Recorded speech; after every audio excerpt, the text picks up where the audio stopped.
a short story, and I think, I might as well just go no, because, my short stories tend to be kind of sad, and it would be kind of tragic to follow after a happy piece with this, so I should just, go right now. I wrote this, Jesus Christ, so I found it today. I think I wrote it like 2 years ago, and forgot about it, but yeah, here it is. So, at this point, still untitled. Yeah. She decided then that it was time to get a new hobby. She was too consumed by her desire to keep him, so consumed that she had started to forget herself. She would take up knitting or start going to the gym or start basket weaving, anything to keep herself reasonably uninterested in him. He was beginning to take her for granted, the last minute phone calls to let her know about dinner plans.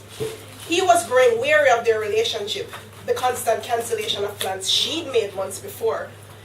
She was becoming one of those desperate girls she detested in high school, jumping to answer the phone after being awakened by it at 2 a.m.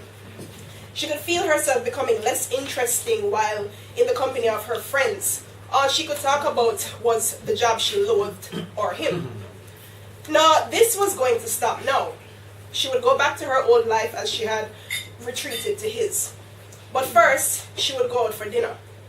She would go and sit in the company of people who most likely believed her to be out of place, all the while trying to fit in, clinging to him lest he escape and run back to the other. And of course, trying to convince herself that no matter what, she was going to catch her train home tonight.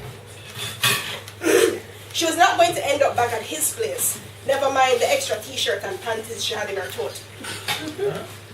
After tonight, she was going to go back to going out on weekends, stop spending 3 nights a week away from her own apartment, and stop answering her phone after 12:30 a.m.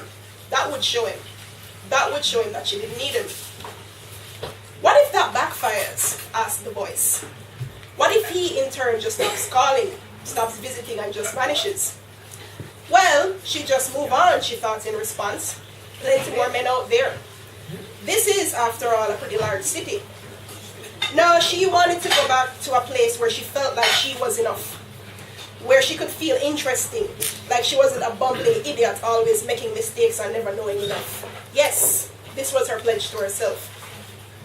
The next day, she failed. She went home only to devote her entire day to talking to him while he did important things. Then that night, she listened while he told her how unimportant she was. Looking at the scribblings in her journal, it's no wonder she died the way she did. Her very spirit had decided that it couldn't take any more and left. The day before she died, she had gone shopping for silverware for their new house. She'd been thinking about starting over with him. They hadn't gone out together for well over a year without the company of his friends, and for once in as long she was feeling free. If only she hadn't seen that knife, the one that ultimately killed her. She ignored the voice all day, indulging in her bourgeois fantasies. She told herself that it would be healthy for him to get reacquainted with the woman he said he fell in love with. This is a nice flatware set, isn't it? She'd beamed while he nodded absently. He hadn't said a word all morning. She tried to convince herself that he was just tired, but she knew where his mind really was. The night before the shopping trip, 2 nights before her death, she had heard the regret in his voice. Regret over acquiescing to spending 2 years of his life with her, a decision due entirely to his fear of being alone. She had also heard the exasperation with which he explained why he wasn't too keen on her taste in movies, music, TV shows, and everything. It was clear then that he was beginning to find her exhausting and had already begun searching for a way out.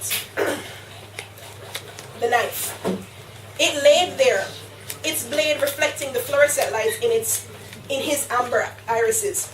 She had picked it up, remarking on the craftsmanship and weight. He then brushed past her, irritably remarking on the price. She wondered aloud why he was being so difficult. He wondered aloud in return if she always had to be a pretentious elitist bitch. She was determined not to be moved.